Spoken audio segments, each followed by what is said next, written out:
Kisah Nabi Yunus alaihissalam ini, beliau diutus oleh Allah Subhanahu wa taala ke negeri Nainawah namanya di wilayah Irak ya. Kalau sekarang di utara Jazirah Arab ya, di ujung Arab Saudi perbatasan dengan Irak ya. Tentu wilayah ini masuk dalam berpenduduk di waktu-waktu kita sekarang, namun tepatnya di mana titiknya mereka itu masih butuh penelusuran lebih jauh ya. Intinya pada saat itu mereka menyembah berhala. Lalu kemudian Allah Subhanahu wa taala mengutus Yunus alaihissalam bukan dari wilayah mereka, datang mendakwahi mereka. Terus saja Yunus alaihissalam mendakwahi mereka agar jangan menyembah berhala, jangan berbuat syirik, namun mereka menolak dakwah Nabi Yunus alaihissalam. Sampai akhirnya Nabi Yunus memohon kepada Allah Subhanahu wa taala agar dipindahkan lokasi dakwah. Jangan di orang ini menolak gitu. Ya.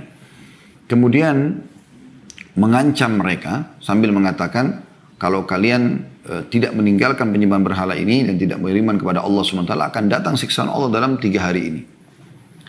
Sambil menunggu izin dari Allah Subhanahu wa taala, Nabi Yunus mengambil inisiatif untuk meninggalkan wilayah Nainawah dan sudah menjadi sebuah peraturan dari Allah Subhanahu wa taala kepada para nabi-nabi, mereka tidak boleh meninggalkan lokasi walaupun mereka sampai dibunuh. Kasus Nabi Yahya alaihissalam yang dibunuh oleh kaumnya sendiri, gitu kan? Jadi memang mereka membunuh, bahkan di antara Bani Israel banyak yang membunuh nabi-nabi mereka walaupun tidak semua disebutkan namanya. Tapi yang paling nyata adalah kisah Yahya alaihissalam. Ya, sebuah mukjizat Allah SWT kepada ayahnya Zakaria yang sudah sangat tua 100 tahun lalu kemudian memiliki anak Yahya yang Allah jadikan sebagai nabi. Mereka bunuh. Intinya teman-teman sekalian, Nabi Yunus alaihissalam ini meninggalkan wilayah itu. Meninggalkan wilayah Nainawah dengan niat baik sebenarnya. Dia ingin mencari lokasi dakwah yang baru sambil menunggu wahyu turun. Maka karena itu Allah Subhanahu wa taala menghukumnya. Menghukumnya walaupun dia niatnya baik. Maka dia pun jalan naik di atas sebuah kapal. Akhirnya kapal itu dihantam dengan ombak yang besar. Dan pada saat ombak itu menggoyangkan kapal tersebut, maka kapten kapalnya mengatakan kita harus mengurangi beban di kapal. Lalu dibuang-buangilah barang, ternyata masih belum bisa juga. Akhirnya diundilah nama siapa kira-kira di antara mereka yang akan turun dari kapal. Ya. Tepatnya pada saat itu memang di tengah lautan, mereka harus mengurangi beban, gitu kan. Maka mereka mengundi, ternyata dalam undian itu Yunus alaihissalam ya, yang keluar namanya. Karena semua nama penumpang ditulis di atas sebuah kayu atau batu, kemudian diundi, diacak keluar nama Nabi Yunus. Yang kedua juga begitu, yang ketiga juga begitu. Akhirnya setiap kali keluar nama Nabi Yunus, mereka mengatakan salah satunya, kami tahu ini Nabi Allah. Mungkin ya, coba ulangi, kalau ada selain dari dia kita akan coba ya. Karena mereka juga mendengar Nabi Yunus alaihissalam di lokasi Nainawah gitu kan. Tapi memang perlu kita garis bawahi teman-teman sekalian, nabi-nabi sebelum Nabi Muhammad SAW diutus khusus untuk kaumnya. Khusus untuk kaumnya. Ya, jadi dia kalau berdakwah di Nainawah, Nabi Yunus tidak punya kewajiban untuk berdakwah di lokasi lain. Ya, satu-satunya Nabi dan Rasul yang Allah utus untuk seluruh alam semesta hanya Muhammad alaihi wassalatu wassalam. Hanya Nabi Muhammad SAW. Ini Nabi yang paling mulia yang Allah mengatakan, "Wa ma arsalnaka illa rahmatan lil alamin." Kami tidak utus ke Muhammad kecuali rahmat bagi seluruh alam semesta. Gitu kan? Jadi Nabi Yunus SAW ada yang tahu dia Nabi. Gitu kan? Kemudian Nabi Yunus mengatakan mungkin ini peringatan dari Allah. Karena dia meninggalkan wilayah Nainawah, dia merasa bersalah. Akhirnya dia pun berdiri di pinggir kapal. Lalu dia loncat dengan hikmah Allah SWT. Allah mengutus kepadanya ikan besar yang masyhur. Lalu menelannya. Nah, pada saat ditelan oleh ikan tersebut, ya, dengan hikmah Allah Subhanahu Wa Taala dia tetap terjaga dalam perut itu. Dan dia memperbanyak tasbih. Ada beberapa riwayat tapi lemah riwayat ini. Bahwasanya Yunus AS mendengarkan tasbih ya, yang ya, hewan-hewan laut yang ada di situ. Lalu dia bertanya, apa ini? Lalu kemudian disampaikan kepadanya oleh Allah Subhanahu wa taala melalui para malaikat, kalau itu adalah tasbihnya makhluk yang ada di laut. Maka dia pun bertasbih. Gitu kan? Dia pun bertasbih sampai akhirnya Allah Subhanahu wa taala keluarkan dia. Tapi yang jelas dari umumnya ayat akan kita bacakan sebentar lagi insyaAllah, yaitu dia bertasbih kepada Allah Subhanahu wa taala. Dan ada riwayat sahih Nabi SAW mengatakan siapa yang membaca tasbihnya Yunus alaihissalam itu, atau nama lainnya Zannun ya, nama lain Yunus alaihissalam Zannun, yaitu la ilaha illa anta subhanaka inni kuntu minadh dhalimin, maka akan diijabah doanya. Itu kata Nabi SAW dalam hadis sahih. Maka Yunus AS terus mengucapkan kalimat ini, la ilaha illa anta subhanaka inni kuntu minadh dhalimin, la ilaha illa anta subhanaka inni kuntu minadh dhalimin. Tidak Tuhan yang berhak disembah kecuali Engkau ya Allah, aku termasuk orang-orang zalim. Maksudnya betul-betul aku mengakui kesalahanku. Ya. Maka pada saat itu pun Allah Subhanahu wa taala mengizinkan dia dimuntahkan oleh ikan tersebut ke sebuah tanah yang tandus. Kemudian Allah Subhanahu wa taala mengaruniakan kepada dia ada pohon dari yaktin atau buah labu. Kemudian dia memperkuat dirinya dengan buah tersebut. Ya. Ada juga beberapa athar menukil bahwasanya Allah Subhanahu wa taala mengaruniakan dia seekor sapi yang punya susu yang baik, lalu dia memperkuat dirinya dengan susu tersebut. Intinya pada saat itu Allah Subhanahu wa taala memerintahkan dia agar kembali ke Nainawa untuk mendakwahi mereka.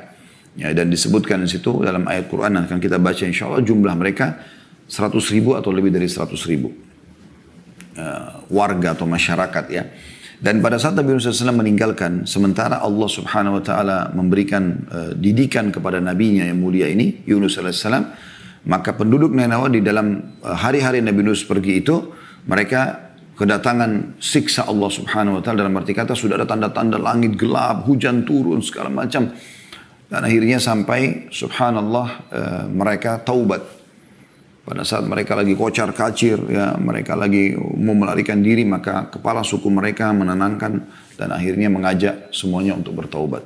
Ya, mereka semua bertaubat kepada Allah Subhanahu wa taala, menyatakan beriman, maka Allah pun menghilangkan siksaan tersebut. Ya, Allah pun menghilangkan siksaan tersebut dan akhirnya mereka menyatakan beriman kepada Nabi Yunus, bahkan mereka memohon agar Allah Subhanahu wa taala mengembalikan Yunus kepada mereka alaihi wassalatu wassalam. Intinya Yunus SAW kembali dan akhirnya mereka beriman kepadanya. Nah, di sini teman-teman sekalian, dari kisah ini kita akan coba juga kuatkan dengan baca. Silakan nanti dibuka. Saya berharap teman-teman buka handphonenya, aplikasi Al-Quran maksud saya, di handphone. 3 surah ya, surah Shaffat, ada surah Anbiya dan surah Yunus. Ya, yang jelas ada 1 surah dalam Al-Quran yang Allah berikan nama Yunus alaihissalam. Dan ini pasti punya kedudukan tersendiri ya. Seperti ada surah Muhammad, ada surah Yusuf, ada surah Ibrahim ya. Ini semua ada surah Hud. Ya. Tidak semua nabi-nabi Allah gunakan namanya. Ada umumnya nabi-nabi seperti Sulaiman alaihissalam terkenal. Daud alaihissalam terkenal. Musa alaihissalam terkenal. Tapi tidak ada nama surah untuk nama mereka. Yunus alaihissalam punya nama digunakan. Ya. Yunus. Padahal sebenarnya kalau kita lihat surah Yunus. Ya, itu dalam Al-Quran. Nanti kita akan baca insya Allah. Hanya ada 1 ayat yang menyebutkan tentang Yunus alaihissalam di situ. Tepatnya ayatnya ke-98. Nanti kita akan baca insya Allah. Namun saya ajak teman-teman untuk membuka surah Shaffat dulu. Surah nomor 37 ayat 139 sampai 148. Saya ulangi lagi surah Shaffat surah nomor 37 ayat 139 sampai 148. Baik, saya juga akan buka di aplikasi di handphone insya Allah. Sekali lagi ya, surah nomor 37 As-Shaffat. Ya. Ayatnya itu 139 kita akan baca insya Allah sampai 138. Saya akan bacakan insya Allah. A'udhu billahi minasyaitonir rajim. 139-nya surah Shaffat. Wa inna Yunusa laminal mursalin. Sesungguhnya Yunus benar-benar salah satu seorang rasul. Ya, salah satu seorang rasul. Jadi dipastikan memang dia adalah utusan Allah Subhanahu wa taala. Dan tentu nanti akan kita sebutkan teman-teman sekalian, untuk menjadi utusan Allah ini punya kelebihan. Allah SWT pilih mereka khusus. Bukan semuanya orang gitu. Yang paling suci hatinya, ya, yang paling sempurna fisiknya, yang paling sempurna jalur nasabnya. Bahkan mereka terkenal tidak pernah berbohong dalam hidup mereka. Orang yang paling bersih. Ayat 140-nya Allah mengatakan, "Idh abaqa ilal fulkil mashhun." Ingatlah. Makna ingat dalam Al-Quran maksudnya pelajarilah ya. Ketika ia lari ke kapal yang penuh muatan. Sudah saya kisahkan tadi ya. Kenapa dia lari ke kapal tersebut meninggalkan Nainawa. Kemudian 141-nya pada saat ombak menghantam kapal. Fasahama fakana minal mudhadhin. Kemudian ia ikut berundi lalu dia termasuk orang-orang yang kalah dalam undian. Maksudnya undian di sini bukan undian judi ya. Tapi berundi dalam arti kata siapa di antara mereka yang dilempar dari kapal. Maka ditaruhlah nama-nama orang ditulis di atas sebuah wadah kayu atau batu. Kemudian diacak dari semua orang-orang yang di atas kapal, maka keluarlah namanya Yunus. alaihi salatu wassalam. 142-nya, faltakamahul hutu wa huwa mulim, maka ia ditelan oleh ikan besar dalam keadaan tercelah. Ya. Artinya pada saat itu dia menyadari dia harus yang loncat, maka dia pun loncat, belum sampai ke air sudah ditelan oleh ikan yang loncat langsung menelannya. Seperti itulah. Dan tercelah artinya betul-betul dia sangat lemah, tidak bisa melawan. Apa yang dia bisa lakukan di dalam ikan tersebut. Dan umumnya orang kalau sudah masuk dalam ikan seperti ini, bisa remuk tulang-tulangnya, bisa hancur semua. Bisa dikena gigi taringnya yang tajam gitu kan. 143-nya, falaula annahu kana minal musabbihin. Maka kalau sekiranya dia tidak termasuk orang-orang yang banyak mengingat Allah, dan ini teman-teman pelajaran penting. Makin ada masalah Anda hadapi, harusnya makin dekat dengan Allah. Itu solusi terbaik. Makin banyak berzikir, berdoa, bertaubat. Itu yang dilakukan oleh Yunus alaihissalam. Dan ini solusi terbaik untuk mengembalikan nikmat Allah kepada kita. Karena setelah Nabi Yunus alaihissalam bukan minta agar diberikan kesehatan, ya dikeluarkan dari ikan, mulut ikan, ya, bukan itu, atau diberikan keselamatan. Dia hanya mengakui kesalahannya. Maka dengan itu Allah Subhanahu Wa Taala mengeluarkan dia dari mulut ikan tersebut. Allah sehatkan badannya, berikan dia tumbuh-tumbuhan. Tadi yang saya katakan labu, kemudian juga ada sapi yang memiliki susu yang dia pernah dia minum, lalu kemudian dia kembali sementara kaumnya sudah beriman kepadanya. Kan gitu. 144-nya Allah mengatakan la labitha fi batnihi ila yaumi yub'atsun. Maka niscaya dia akan tetap ya, tinggal di perut ikan itu sampai hari berbangkit. Allah Subhanahu wa taala akan kekalkan dia di dalam perut ikan tersebut sampai hari kiamat. Pada saat hari kiamat ikan itu pun mati karena semua akan mati menjelang hari kiamat. Maka pada saat itu pun Yunus alaihissalam ya, baru bisa terlepas dari perut ikan. Kalau dia bukan termasuk orang yang banyak bertasbih. Dan ingat tasbihnya sudah disebutkan dalam riwayat sahih adalah kalimat la ilaha illa anta subhanaka inni kuntu minadh dhalimin. Jadi pengakuan terhadap dosa kalau dia berbuat zalim. Gitu kan. Lalu 145-nya karena dia banyak bertasbih fanabadnahu bil ara'i wa huwa saqim. Kemudian kami lemparkan dia ke daerah yang tandus sedang dia dalam keadaan sakit. Gimana enggak sakit? Tentu tidak ada kejelasan tepatnya riwayat berapa lama dia di dalam perut alaihissalam di dalam perut ikan itu. Tapi jelas dalam beberapa menit saja atau ya, jam saja sudah cukup orang untuk remuk di dalam perut ikan yang besar dalam lautan, terombang-ambing di dalam situ. Ya, tidak ada yang bisa dipegangin. Belum lagi ikan itu main telan juga ikan-ikan yang lain, ya, hewan-hewan yang lain yang dia makan, gitu kan. Dan tentu juga tidak disebutkan jenis ikannya seperti apa ya. Tentu banyak riwayat yang lemah berhubungan dengan masalahnya, tapi tidak kita bahas. Ya.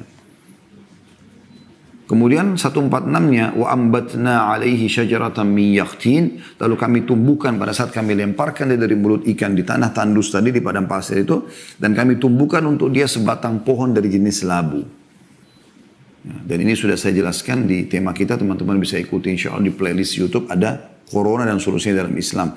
Itu kita bahas salah satu yang makanan terbaik adalah yaktin, labu itu. Yang sudah kami praktikin waktu itu sama Akhrido Jazakallah Khair.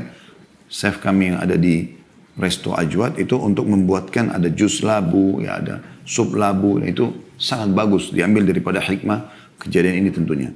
Lalu 147-nya kata Allah, wa arsalnahu ila mi'ati alfin aw yazidun. Dan kami utus dia kepada 100.000 orang atau lebih. Tentu khilaf di antara ulama tentang masalah apakah 100.000 ini kaumnya atau kaum yang lain. Tapi yang lebih condong ya pendapat ulama yang kami pilih adalah kepada kaumnya kembali. Karena kaumnya nanti akan kita bacakan ini ada hubungannya dengan surah Yunus ya. Bagaimana Allah selamatkan kaum Yunus dari siksaan justru karena mereka juga taubat kepada Allah Subhanahu wa taala, maka Allah kembalikan Yunus kepada mereka. Kemudian 148 dikatakan fa'amanu famatta'nahum ilahin. Lalu mereka beriman. Siapa mereka? Kaumnya Nabi Yunus. Karena itu kami anugerahkan kenikmatan hidup kepada mereka hingga waktu yang tertentu. Maksudnya sampai ajal mereka datang. Ya. Sekarang coba teman-teman kita buka surah Al-Anbiya. Ya, surah nomor 21 dalam Al-Quran. Ini memang berbicara tentang nabi-nabi tentunya. Ayat 87 dan sampai 88. Jadi 2 ayat saja di sini, 87 sampai 88. Tentu di sini banyak sekali ayat-ayat yang dalam surah ini bicara tentang semua hampir nabi-nabi atau mayoritas nabi-nabi disebutkan ya, dari 25 nabi yang wajib kita imani itu. Tapi di sini di ayat 87 88 dua ayat ini khusus bicara tentang Yunus alaihissalam. Saya bacakan Al-Anbiya sekali lagi surah nomor 21 ayat 87 dan 88. A'udzu billahi minasyaitonir rajim wa dhannuni idz dhahaba mughadiban fa dhanna an lan naqdir alaihi fanada fi dhulumati an la ilaha illa anta subhanaka inni kuntu minadh dhalimin. Dan ingatlah kisah Dhannun atau Dhunnun. Ini nama lainnya Nabi Yunus alaihissalam. Dan saya sudah bilang kalau bahasa ingat dalam Al-Quran berarti pelajarilah. Ya, karena kita tidak mungkin ingat kalau kita tidak pelajari kan gitu. Ketika ia pergi dalam keadaan marah. Dia marah sama siapa? Sama kaumnya karena tidak mau beriman. Lalu ia menyangka bahwa kami tidak akan mempersempit atau menyulitkannya. Karena dia meninggalkan lokasi sebelum datang izin. Ya. Maka ia menyeru dalam keadaan sangat gelap. Di mana ini? Di perut ikan. Ya. Dia mengatakan bahwa tidak ada Tuhan selain engkau maha suci, engkau sungguhnya aku termasuk orang-orang zalim. Sudah kita jelaskan, zikir ini luar biasa. Pengakuan dosa kepada Allah itu sudah cukup menjadi penyebab kembalinya nikmat-nikmat. Ya. Lalu Allah mengatakan ayat 88-nya fastajabna lahu wa najjaynahu minal gham wa kadzalika nunjil mu'minin. Maka kami telah memperkenankan doanya dan menyelamatkannya dari kedukaan dan demikianlah kami selamatkan orang-orang beriman. Ya, karena dia bertaubat maka Allah selamatkan dia. Yang terakhir teman-teman kita ke surah Yunus surah nomor 10 dalam Al-Qur'an dan kita akan baca ayat 98. Nah, ini cuma satu ayat saja ya. Ini tentang bagaimana penduduk Nainawa Allah selamatkan karena beriman. Ya. Bunyi a'udzubillahi minasyaitonirrajim falaula kanat qaryatun amanat fanafa'aha imanuha illa qauma yunus lamma amanu kashafna anhum adzabal khizyi fil hayatid dunya wa matta'nahum ila hin. Dan mengapa tidak ada penduduk satu kota yang beriman lalu imannya itu bermanfaat kepadanya selain kaum Yunus. Jadi umumnya orang-orang yang kafir seperti kaum Lut, ya, kaumnya Nabi Ibrahim, ya, Namrud, kemudian kaum Nabi Musa, Fir'aun, ya, banyak kaum-kaum yang subhanallah Allah ceritakan kaumnya Nabi Shu'aib di Madian, kaum Nabi Saleh, ya, di Madain Saleh, mereka kufur kepada Allah SWT. Tapi mereka tetap bertahan dengan kufurannya sampai hanya azabnya Allah itu menimpa mereka. Nah, kaum Nabi Yunus berbeda. Pada saat mereka sudah melihat tanda-tanda itu, mereka segera kembali kepada Allah Subhanahu wa taala pada saat itu. Maka akhirnya Allah mengatakan, tidak ada keimanan satu kota bermanfaat kecuali kaumnya Nabi Yunus. Ini satu-satunya berarti kaum yang Allah selamatkan yang tadinya akan datang azab kepada mereka. Kenapa? Karena mereka beriman, ya. Mereka taubat pada saat itu. Tak kala mereka kaum Yunus beriman, mereka langsung sujud minta kepada Allah Subhanahu wa taala agar diberikan kesempatan beriman. Maka kami hilangkan dari mereka azab yang menghinakan dalam kehidupan dunia dan kami beri kesenangan kepada mereka sampai waktu tertentu. Dan subhanallah ayat ini teman-teman yang menjadi saksi bahasan kenapa dinamakan surah Yunus. Karena nama Yunus alaihissalam disebutkan di sini. Walaupun ayat-ayat yang lain sudah tidak berbicara lagi tentang Yunus alaihissalam. Ya. Baik teman-teman sekalian, kita masuk ke poin penting dalam masalah ini. Masih dalam, atau saya mungkin tadi mengatakan 2 pelajaran, saya jadikan 3 pelajaran ya. Jadi yang pertama ini kisah sebenarnya, kisah Yunus alaihissalam. Yang kedua adalah kedudukan para nabi-nabi sendiri, kedudukan para nabi-nabi sendiri. Baik, teman-teman sekalian, nabi-nabi ini memang adalah pilihan-pilihan Allah Subhanahu wa taala. Mereka pilihan Allah Subhanahu wa taala.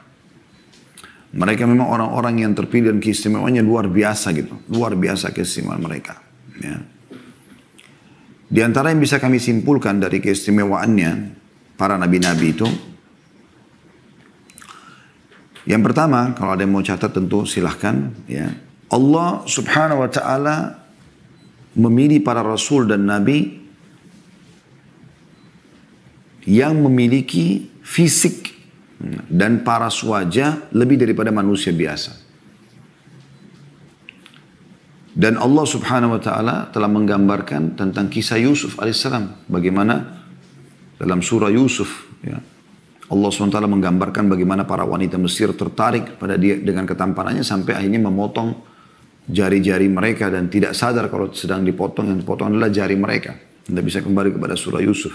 Begitu juga dengan bagaimana Allah gambarkan kekuatan fisik yang Allah berikan kepada Musa AS pada saat mengangkat batu sendirian di wilayah Madian yang tadinya harus diangkat dengan 10 orang. Ya. Nah, ini contoh, dan bagaimana juga itu digambarkan kepada Nabi tentang Nabi SAW. Ka'ab bin Malik radhiyallahu anhu berkata, bagaimana beliau mengatakan bahwasanya saya pernah melihat bulan purnama sangat indah dan saya tertarik sampai tidak mau mengalihkan pandangan mata saya, dan kebetulan itu di depan rumah Nabi SAW.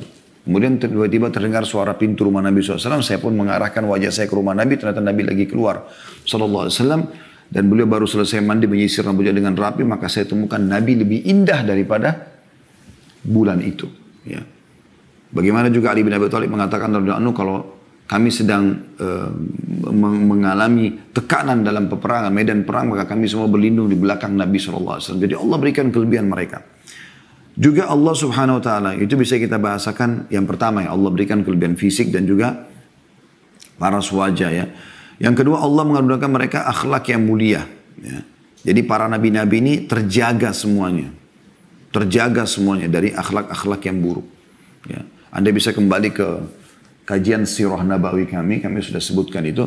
Bagaimana Nabi Muhammad SAW sebelum diutus menjadi nabi, itu beliau sendiri memang tidak pernah bisa untuk melakukan perbuatan-perbuatan yang tanda kutip akan dianggap tercela. Seperti pernah dalam sebuah kisah saya sebutkan waktu itu, dan dinukil dalam beberapa buku sirah, ya, tentang bagaimana Nabi Muhammad SAW waktu sedang mengembala kambing. Teman-teman pada cerita, teman pengembala kambing yang lain, kalau ada acara perkawinan di sana dan ada begini dan begitu. Dan kebetulan acara perkawinan mereka sudah tahu ada perempuan menari, ada musik-musik gitu kan. Maka Nabi Muhammad SAW mengatakan, saya coba akan melihatnya. Ini sebelum masa kenabian. Namun subhanallah beliau tertidur. Ya, di hari kedua juga begitu, sampai hanya beliau di hari ketiga mengatakan, kalau begitu memang saya tidak akan pernah melihat acara seperti ini. Jadi Allah SWT menjaga mereka. Jalurnya tuh, jalur nasabnya, mereka terjaga dengan akhlak yang mulia. Makanya Allah memuji Nabi Muhammad SAW, wa innaka la'ala khuluqin azim. Maksudnya kau memiliki akhlak yang mulia. Dan ini semua tentu tujuannya supaya mereka bisa menyampaikan dakwah yang benar. Nah, mereka jadi suri teladan yang baik, mereka santun, mereka ramah, mereka penyabar. Waktu Nabi Muhammad SAW diganggu oleh sebagian orang Badui yang ingin memaksa beliau untuk meminta harta dengan cara kasar, sudah minta uang, lalu kasar, kata Nabi SAW, semoga Allah merahmati saudaraku Musa. Beliau sebutkan Musa, ya. Dia telah disakiti lebih daripada ini, lalu dia bersabar. Artinya mereka punya sifat akhlak yang mulia, penyabar itu. Yang ketiga teman-teman sekalian, mereka memiliki jalur nasab yang mulia dan terpandang. Ya, terpandang. Ini kedudukan tersendiri lagi. Ya, jadi tidak ada mereka itu dari anak zina, tidak jelas statusnya, semua pasti jalurnya bagus. Yang keempat, para nabi-nabi itu memang orang-orang yang sangat cerdas. Ya. Bagaimana disebutkan dalam Al-Quran kisah tentang Ibrahim AS pada saat berargumentasi, ya, menghadapi Namrud. Bagaimana Musa AS dengan Harun AS pada saat menghadapi Fir'aun berargumentasi depan mereka. Bagaimana Nabi Muhammad SAW menghadapi mereka, ya, orang-orang Quraisy, orang-orang munafik, ya. Sampai pernah ada orang munafik sudah jelas-jelas, ya, yang luar biasa mereka coba, ya,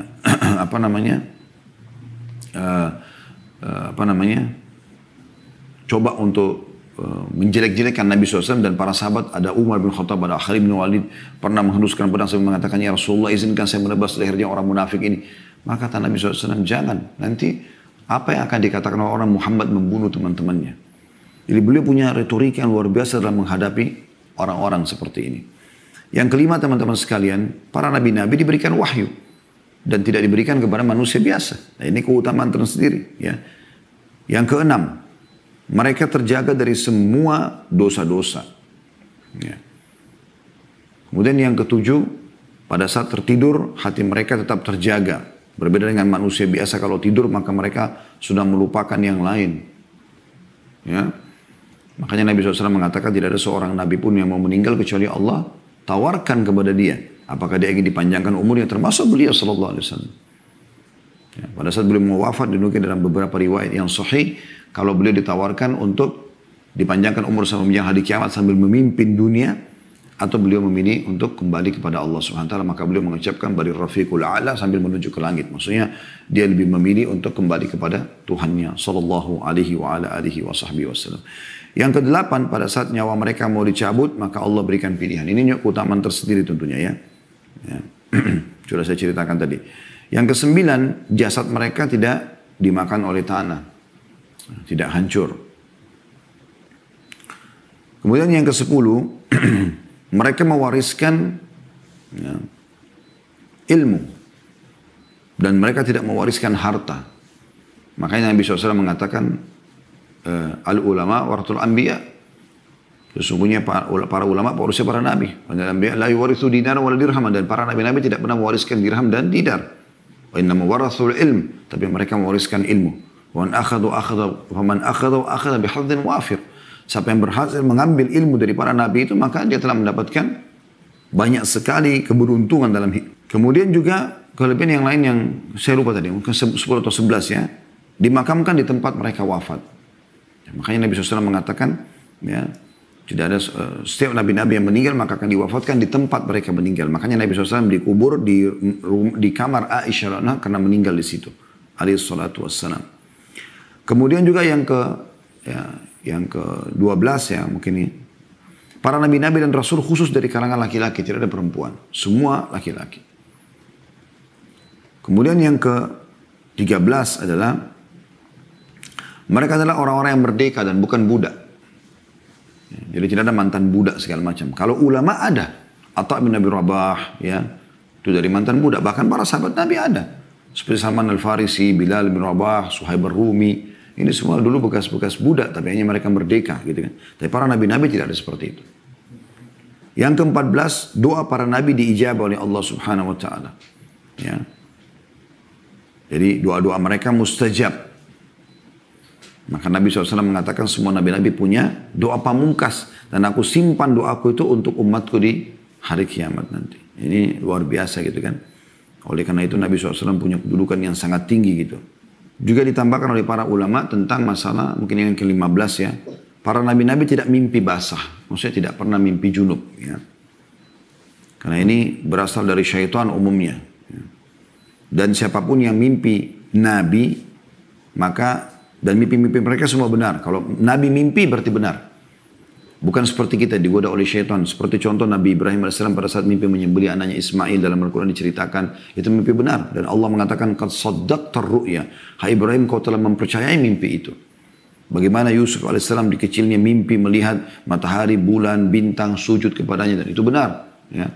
Bagaimana Nabi Muhammad SAW mimpi berulang-ulang kali. Banyak beliau mimpikan. Maka itu juga termasuk mimpi-mimpi yang benar. Nah, ini keutamaan-keutamaan para nabi. Makanya kita teman-teman tidak boleh jadi seorang da'i yang kemudian kita menganggap diri kita lebih baik daripada Yunus ibn Matta karena Nabi Yunus meninggalkan lokasi dakwah lalu Allah hukum. Tidak boleh sama sekali kita membahasakan itu.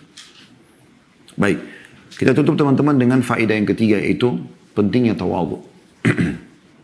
Tawadhu adalah merendah diri dan tidak menganggap remeh orang lain. Kurang begitu seperti itu kesimpulannya ya. Karena melihat waktu saya harus ringkaskan masalah ini. Punya keutamaan banyak sekali. Karena hadis ini penutupannya seperti itu. Jangan ada yang mengatakan saya lebih baik daripada Yunus ibn Matta. Kalau Allah SWT menjadikan ada seorang da'i, orang yang didengar nasihatnya, maka bersyukurlah kepada Allah. Ikhlaskan niat supaya bisa mendapatkan pahala. Di mana Nabi SAW bersabda, "Ma naqasat sadaqatun min malin wa ma zadallahu 'abdan bi afwin illa 'izza wa ma tawadha'a ahadun lillahi illa rafa'ahullah." Ya. Sedekah tidaklah mengurangi harta. Tidaklah Allah menambahkan kepada seorang hamba sifat pemaaf, melainkan akan semakin memuliakan dirinya. Dan juga tidaklah seseorang memiliki sifat tawadu atau rendah hati, karena Allah, melainkan Allah akan meninggikannya. Hadis riwayat Imam Muslim. Dan ini hadis yang mulia sekali. Bagaimana kalau orang merendah karena Allah SWT, makin Allah berikan ilmu, makin Allah berikan harta, maka makin dia merendah. Bukan makin sombong. Ya. Jadi itu diambil dari pelajaran ini. Ya. Begitu juga dengan sabda Nabi SAW dalam hadis riwayat Muslim, wa inna Allah auha ilayya an tawadhu. Allah mewahyukan kepadaku agar kalian semua saling bertawadhu, hatta la yafkhar ahadun ala ahadin wa la yabghi ahadun ala ahad. Janganlah seseorang menyombongkan diri satu sama yang lain, ya, itu wahyunya Allah kepada Nabi Muhammad SAW. Dan jangan juga maaf, Allah mewahyukan kepadaku agar kalian semua memiliki sifat tawadhu, merendah, gitu kan? Dan jangan sampai berbangga diri atau menyombongkan diri terhadap orang lain dan melampaui batas terhadap orang, agar jangan sampai melampaui batas orang. Jadi banyaknya orang melampaui batas, mengambil hak orang lain justru karena masalah tidak tawadhu, ya, tidak tawadhu. Dan ini cukup banyak contoh dari Nabi SAW bagaimana beliau sangat bertawadhu, sangat bertawadhu.